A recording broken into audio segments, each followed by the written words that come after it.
Zach, thank you so much for coming on the AIM podcast. My man, Doug, thank you so much for having me, my friend. I love all that you're doing and all that God is doing in and throughout your life. Man, let's go. This is special, man. I want to first off thank you and your team and just for the hospitality to bring us up to Lynchburg. I know this is the second time I've been up here.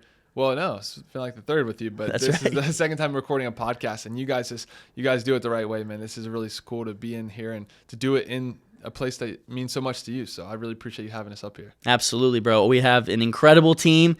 Big shout out to my guy, Ivan Ludwig. He has an incredible set. He works so hard.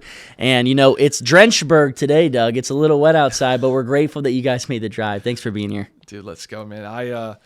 Just for the listeners to get a little background, I want to dive into your story, and there's so much that I want to talk to you about, and obviously you have an incredible new book that's out, Even If, that we'll dive into, and it's honestly changed a lot of my heart, and it's been really powerful to read and just to connect to a lot, because there's so many things you talk about in the book that I'm currently going through, and with the things that we're currently dealing with, it's like very relevant. So we'll dive into that. But I got to meet you through Ignite, which is your men's ministry, an unbelievable men's ministry. I know.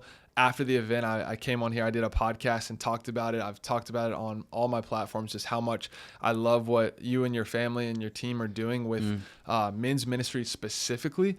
And so I'd love to hear, before we dive into the good stuff, this is still good stuff, but talk to us a little bit about Ignite, what it is, why you do it, and why is your heart on men's ministry?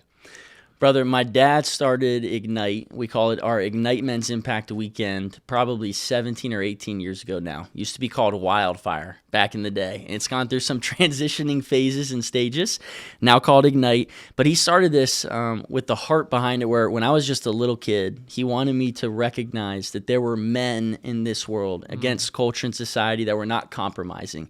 Men of faith, men of valor, whether it be soldiers, whether it be pastors, whether it be professional athletes, motivational speakers, whatever it looked like, he wanted me to have people to look up to and aspire to be like, right? Not just to become a better version of myself, but a more Christ-like version of myself. And so over the past several years, now that I've transitioned out of college athletics, played college baseball at Liberty, I've had the opportunity of kind of stepping into the vice president role here at AACC, and then that presidential role of Ignite Men's Impact Weekend.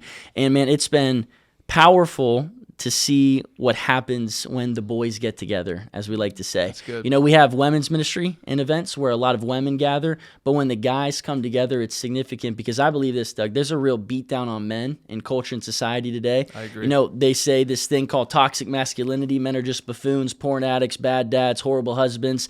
And, yes, we understand there is such a thing as toxic behavior, but there is nothing toxic about being a man. And so we want to empower men. We want to encourage men. We want to educate them, equip them and what it looks like to align our everyday passions with God's eternal purposes for our lives. And catch this, that's not just scriptural or biblical, that's statistical, right? That is scientific. It shows that when a dad is present in the lives of his children, when he is actually engaged, not only does that diminish mental health challenges, it actually increases academic performance, it increases identity growth and development in their lives. And on top of that, when a child is the first to come to know God in their family, there's a 3.5% chance the rest of the family comes to know the Lord. When a mother is the first to come to know God in their family, there's a 17% chance that the rest of the family will come to know the Lord. But when a father, Doug, is the first to come to know God in their family, there is a 93% chance that the rest of the family will come to know the Lord. Obviously, we need men in our lives for such a time as this. Man, that's amazing. You started to bring in the statistics, and it's overwhelming, the truth in that statement. And there's the side of me that's like, of course, biblically speaking, like we're called to live a certain way as a man, and I want to touch on that. But no matter what you believe, I want to be sensitive to the fact that maybe not every listener to this episode is a believer. It comes from the same foundation that you and I come from. Yeah. But the truth is, we can't deny the facts of statistics and the science of what actually happens when you do see a male present. And talking about men's ministry, one of my mentors, Steve, was I was talking to him a couple weeks ago, and he actually shared some statistics about men's ministry. I'm trying to see if I can quickly find it, but I believe it was around 165,000 churches are in America, I believe was the statistic. Yeah. Let's see. Hold on, it's got to be right here. But it was overwhelming. Basically, the statistic was showing that there are so many churches that don't even have a men's ministry, attached to what they do, and that we we truly need to make sure that, we're doing our part as believers to go alongside the church and to support other men and just like provide, similar to like, I have this deep heart, like weight on my heart to just help men become all that they're created to be. And the truth is a lot of people don't have the luxury of growing up with a father that was rooted in the word, that was truly following Jesus. And so how can we continue to provide opportunities for those men to truly know the truth about who they are and why they were created? It's so important, man, because, we even talk about mental health here for a second. Teens and adolescents and young adults are very susceptible to committing suicide. We know that, right? But then beyond that, the second probably greatest population group in America to commit suicide are middle-aged and elderly men. At the end of the day, men that get lost and men that lack purpose, men that forget their purpose, especially even after retirement, guys who they don't know what they're living for anymore, Doug. They're like, this is all that I knew. This is my only worth, my value, my identity was attached to my performance. And now when that's stripped away from me and, I'm just somebody that used to be this, now who am I? Right? So you talk about identity. Those things are so imperative just to remind men of, again, their worth and their value and to remind them that they matter in this culture, in this day, in this age, and that we need them. A lot of culture is relying upon them. That's good, man. That's good. Now, as you are obviously a strong man of God, and you have a clear intention and mission to advance the kingdom and all that you do, one of the areas of your work that you've been called to is helping people with mindset, helping them with just understanding how the framework of the mind impacts and drips into everything that we do. I would love for you to share, why you're so passionate about that and how you've seen that play a role in your faith, your fitness, your life, your relationships, and everything, because I know you're really well versed to speak about that. What are your kind of thoughts on why you're passionate about it and how it kind of plays a bigger role in our lives? Yeah, I grew up around not just the church, but around this mental health space my entire life. And, something that I think we naturally fall into is this trap. When we talk about mental health, we really only reference the illnesses and the disorders, the challenges that we experience in life. But we neglect what does mental health actually look like? What does human flourishing look like? What does resilience look like? What does the right and proper mindset look like? And so a simplistic principle that I even talk about in the book is that our perspective steers our potential. There's a story that I share that I came across in Harvard Business Review's top 10 must-reads on mental toughness of this man named Sidney Rittenberg. And he talks about how everybody faces these crucible moments in life, suffering, challenge, pain. And his crucible moment took the form of 16 years of unjust imprisonment in solitary confinement in communist China back in the day. He was wrongfully accused of a crime he never committed, thrown in prison for it. First year, Doug, was in solitary confinement in complete darkness. Can you imagine it? 365 days of complete darkness in solitary confinement where you can't even outstretch your arms. And when he finally came out 16 years later, they interviewed him, and they're like, Sidney, how in the world did you make it out? How did you endure? How did you not panic or derail? How did you remain patient? And his response was always just mind-boggling to me. He said, I have to recognize this, that happiness is not a function of my circumstances. Happiness is a function of my outlook on life. As Inky Johnson would always say, right? How you view what you do will always affect how you do what you do. And so I want to help people. Not only do you get out of life what you put into it, you get out of life what you look for in it. And so I want people to look for the good. I want people to look for the positive things. That's John Gordon, positive psychology, right? It's not just rose-colored glasses and understanding that this life is easy. No. But what we're saying is we're choosing to view things differently in spite of the difficulties and challenges that come our way. That's so powerful, man. And I love that you bring up this underlying element of perspective, right? It's so important. And I think, we are so close, no matter what we're going through, of one subtle shift that changes everything. And, you talked about, you kind of led into some of the references from your book, which is something I want to kind of transition to. Yeah. I want you to talk about why you wrote this book, because I've had a chance to read a lot of the book, and what I recognize very quickly is that you're very good at laying down the truth of like, man, there's perspective in this, even with the title, and I'll let you kind of touch on it, of even if and what that means. It's a perspective. It's a mental perspective that we have to have, and a heart posture we have to really be all that God's created us to be. And so share with our listeners and our audience a little bit of why you wrote the book, how did God put it on your heart and motivate you to write it? But really, what is your goal and intention with this piece? This book was breathed out of some of the most challenging moments in my life, where it was like quiet time with God, cries out to God, right? Like the messy cries, the difficult times and seasons, and where God really revealed to me that my hardest seasons in life can actually become my harvest seasons in life, when I can actually get more out of that situation than I could have ever thought or imagined. And so one of my favorite accounts in Scripture is Daniel chapter 3, which this book completely stems out of, a story of three men who really displayed religious fidelity, courage, and integrity to their faith, to their family and friends, and so on and so forth. Their names, Shadrach, Meshach, and Abednego. Back in that day, if our listeners are not, well acquainted with that story or that account in Scripture, King Nebuchadnezzar reigned over the entire, land of Babylon back in that time. He decided that he was going to make this decree. He was going to build this massive statue of gold, 90 feet tall and 9 feet wide. And upon the sound of music or instruments, certain instruments, everyone in the entire land was going to have to bow down and worship that image of gold and his gods that he had placed before them. But there were three people, Shadrach, Meshach, and Abednego, that refused to bow down. They kept standing.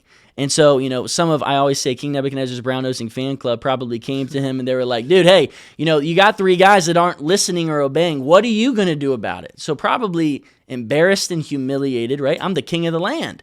He calls them into his presence and he asks them, is it true, Shadrach, Meshach, and Abednego? Is it true that when you hear the sound of music that you're not bowing?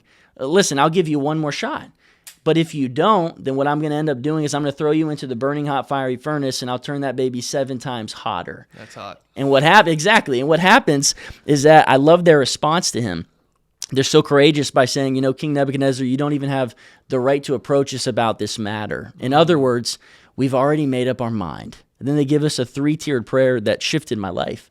They said, not only is our God able, but we believe that our God will deliver us from your majesty's hand. But even if he does not, we will not bow down to your gods or worship the image of gold you set up before us. And so what I want people to understand in this book is hear this. There's a difference between what if, only if, and even if. A lot of people live this what if life, Doug. Fear-based, fear-focused. They allow the fear of what if to make them settle for what is. They live in analysis paralysis, so afraid of what could happen tomorrow that they're paralyzed today. That leads to a very complacent faith. I don't know about you. I don't want a complacent faith.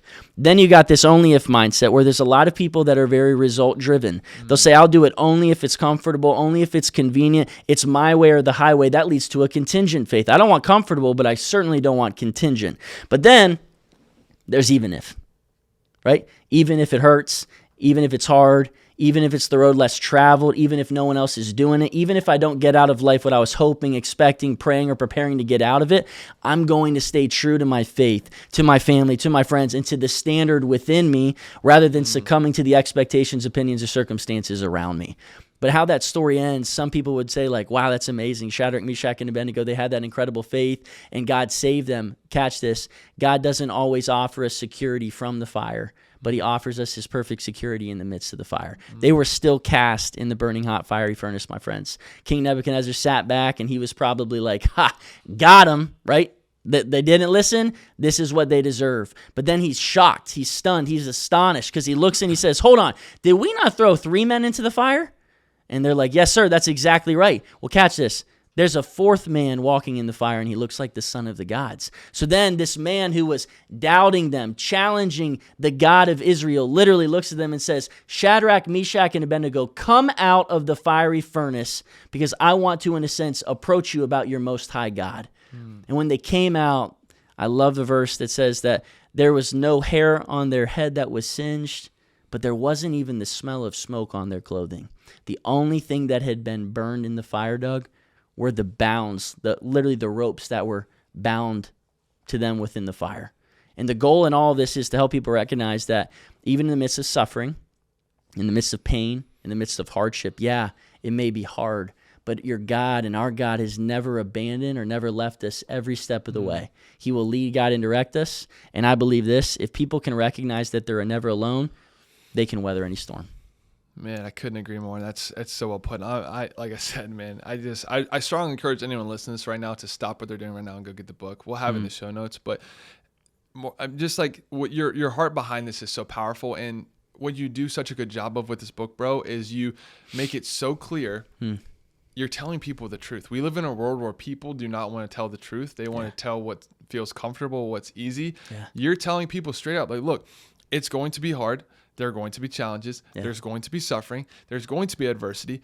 Actually, you know what's even cooler than you telling us that? God tells us that. That's exactly right. And that's something that so many Christians miss. And even non-believers, like, they'll be like, okay, like, if I become a Christian, is that something where I just get to live a perfect life and never have to struggle again? And that's not the truth. And you even quote the scripture in there about Jesus telling us, like, there are going to be trials, there are going to be tribulation, there are going to be things that you're going through, but take heart. I've overcome the world. And the thing that you point everything to is Jesus, but it's the hope we have in him. And so no matter what we're dealing with, no matter what we're going through, even if we go through all this pain and suffering, you just so clearly display it in the book that there is hope. And why someone maybe that's like nervous to read this book because they're like, I don't know if I'm ready to take that step of having an even if mindset. Guess what? There's a solution, and it's a good solution, and it's hope. And the hope has a name, and the name is Jesus. And that's a quote from you. But man, I'm encouraged by it because it's really setting people up with the truth of what they're going to be going through, but giving them the solution too, which you do a good job of. I appreciate it, bro. That's the whole heartbeat of the book, like you said. That word hope, the word grace. That, you know what, life is difficult, but God still loved us so much while we were still sinners. That's right. That he sent his son, Jesus, to pay a substitutionary death on a cross in our place, to then literally be buried and 3 days later rise again, not just defeating sin, but defeating death, so that we would have the opportunity to spend eternal life with him. What a blessing, what a gift that is. And I love how you said that in John 16:33. In this world you will have trouble, but take heart or have courage, for I have overcome the world. He takes our pain and can truly utilize it and turn it into our greatest purpose. That's good, man. There's a lot in the book I want to talk about, but one thing I'll start with is you talk about these pleasure distractions that we may encounter, right? And it's these things that I think people think that they're turning to that give them this temporary sense of comfort, pleasure, whatever you want to call it, but are actually pulling them away from what God has for their life. This is so relevant. And I think sometimes these things are evident on the surface. We understand right off the bat that they're distractions, but I think sometimes we can easily slip into these things and not realize it until we get caught up in this cycle. I'd love for you to expand on that a little bit and kind of share some encouragement with the listeners about why you put that in the book and how that kind of plays into our faith. You know, C.S. Lewis in his book, The Weight of Glory, has an incredible quote, but at the end of the quote, it says, "We are far too easily pleased." And he talks about how easily we get distracted. I remember I was sitting in actually a session not too long ago, and one of my clients, he was like, "Zach, I heard something that I have to share with you." He said, "Do you know what the opposite of the word distraction is?" And I thought to myself, what would you say? Opposite of the word distraction. Focused. Exactly. That's what I said. And he was like, "That's what I thought." He's like, "But catch this. When you get distracted, you don't lose focus. You shift focus. But the opposite of the word distraction is momentum. When you get distracted, it kills your momentum." And you talk about the word comfort and convenience. I was sitting down with a pastor interviewing Jedediah Thurner out of One Day LA several years ago. And in this interview, he started sharing with me, "Zach, think about this for a second. Anybody who has a calling or purpose in their life, they're going to come up against two drugs of choice in culture and society: comfort and convenience." That's right. He said, think about this. We like our food fast. We like our men and women easy. We like success overnight. We want to lose 30 pounds in 30 days. We like cheat sheets instead of study guides, handouts instead of hard work, welfare instead of jobs. We like God's promises without God's processes, and ultimately we want our destiny at a discount. But he said, remind people, Zach, greatness never goes on sale and vision never sleeps. Anything worth value in this life is going to come at a cost. And so I think so many of us, we get so distracted by, like what you just said, comfort, convenience, and ease, and we forget the significance of pain, the significance of suffering, the significance of cost, because when we think of it in that retrospective aspect of life, then we begin to recognize that it's the cost that's worth all the pain. That's right, bro. And let's be honest, you also used the verse John 10:10 to describe what the enemy's trying to do, and that's to steal, kill, and destroy us from all that God has for us. But he truly wants to give us life to the fullest. We can't have life to the fullest if we get caught up in all these things that are distracting us from all that he has for us. And I think it's hard for us to see that vision sometimes. And I'll speak personally, like I've definitely had seasons in my life where I've been so consumed in what I wanted in that moment what felt right in that moment, that I was willing to put that ahead of what I feel like God was calling me, and it never ends up well for us. And maybe you feel good in that moment, but it is not how we were designed or created to be. And so it's going to cause some level of issue, and then it's not good. But you talk about that as well, which I think is so powerful for people to truly understand. It really is, my friend. Something that I'm even thinking of what you're doing with What's Your Weight, right? In different aspects of what you got going on. I think of a passage that comes to my mind when we talk about challenge and adversity, is one that a lot of people probably, it wouldn't come to mind right away, is Romans 8:28. For we know that all things work together for the good of those who love God, who have been called according to his purpose.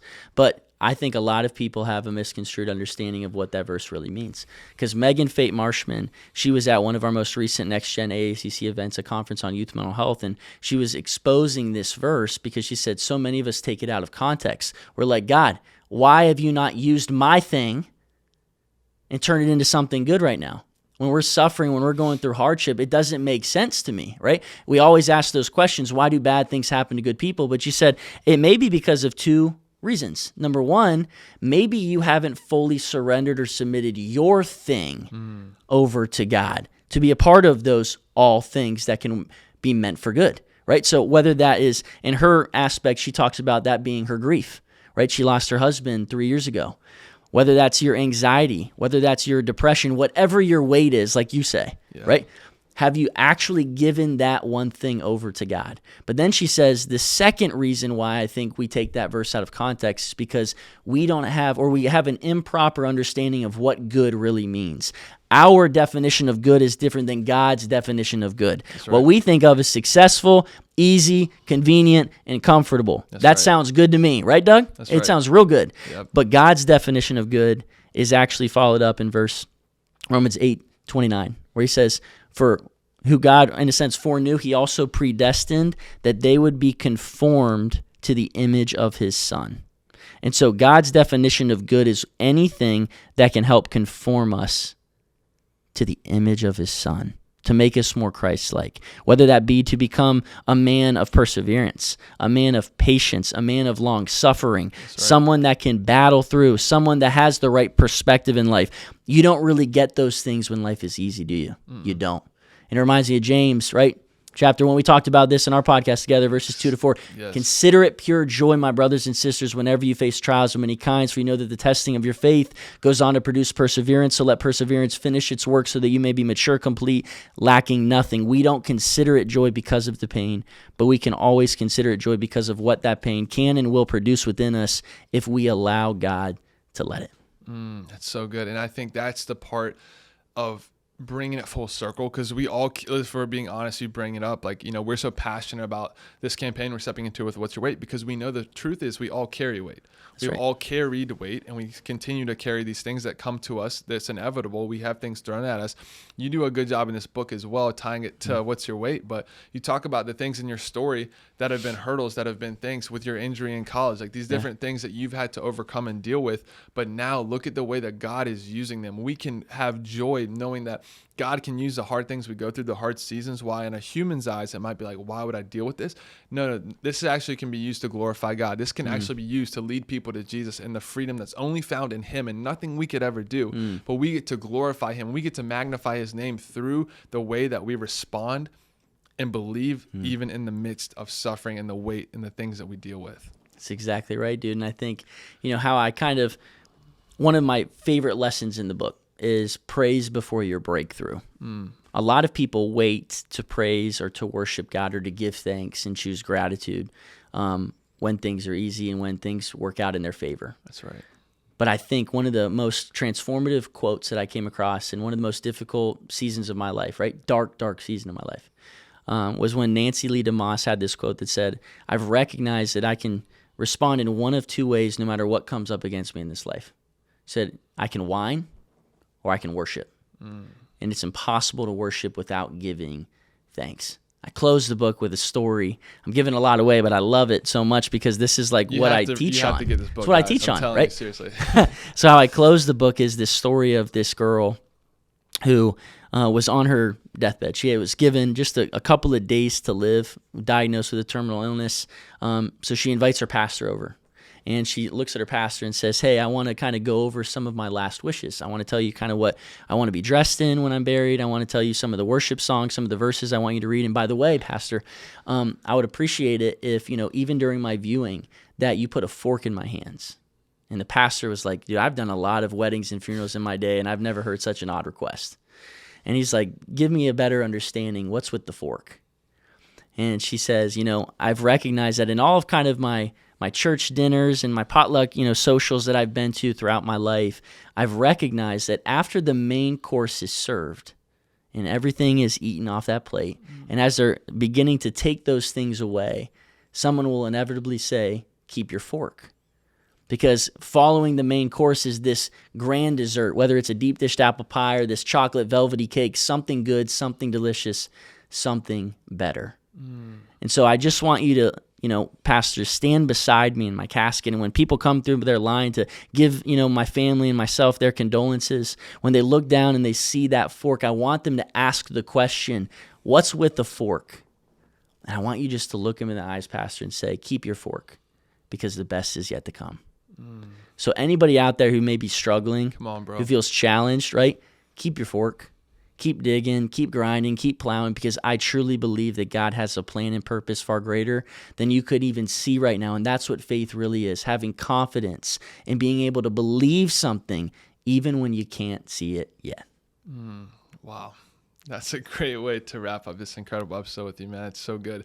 I thank you for all that you're doing and all you will continue to do. The way that God is moving through you, man, the impact you've had on my life personally is something I just want to give you a huge thank you for. But I know you're making such a larger impact beyond just me. And I'm excited to see the way that God is going to use this book and reach people that need to reach it. And like I said, again, not even trying to plug it hard, but it's seriously a real book that it gives a real story and it points to a real truth and the real truth of Jesus through no matter what you deal with, what you go through. We all go through stuff, and this is a really powerful resource. I highly recommend all of you guys go check it out. But Zach, I can't thank you enough, man. Is there anything you want to leave with us? Where can people find the book? Where people can find more about you and all the cool things you're doing with Ignite and with AACC and all of that? Absolutely, bro. Well, people can find the book on Amazon, but they can also just go to my website, zachclinton.com. You can find out more about Ignite, about the Built Different podcast, which I've had you on before, about AACC, all the great things that God is doing in and throughout those opportunities. But Doug, my friend, the feeling is mutual. I love you and I appreciate you, and I'm so grateful for all that God, again, is doing in and through your life, your ministry. I'm so excited and expectant for collaborative opportunities on the road ahead, and I'm your biggest fan, my friend, so thank you. Man, all the glory to God, man. You're the man. Love you, bro.